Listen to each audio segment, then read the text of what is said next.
মায়ের লাগে প্রায় পাঁচ পাঁচ বছর থেকে সম্পর্ক।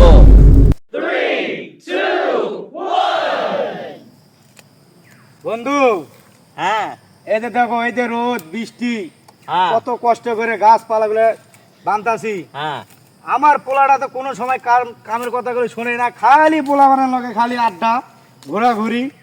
এবারে কইছিলাম যে এবার গাছ টাছ বড় হলে গাছ কাটে ওই যে সাজের লগে পোলাটার বিয়া দিতাম। ওই যে করিমের মাইয়া সাদিয়া, হ্যাঁ ওই যে করিমের তোমরা মায়ের বাপ সাথে। বেটা দেখি ভালোই দেখি ভাব নিছো।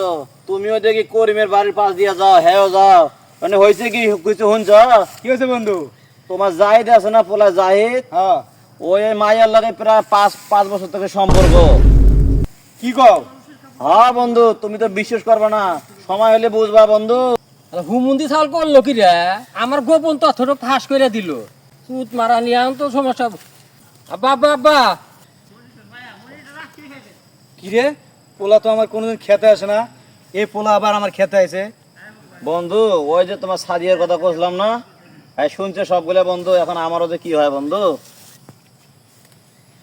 আরে আব্বা তোমার কাছে নাই, রোদের মধ্যে তুমি এসে কষ্ট করো কে? বয়স হয়েছে, আমরা বাড়িতে থাকবা, খালি মসজিদে থাকবা, নামাজ কালাম পড়বা, এটাই তোমার কাজ। তুমি যাও, বাড়ি যাও। বন্ধু ওই সাদিয়ার কথা কইলাম না, ওইটা কামটা একটু মাথা রেখে ওটা কইরে দিও, পোলা সব শুনছে। शाबाश बेटा।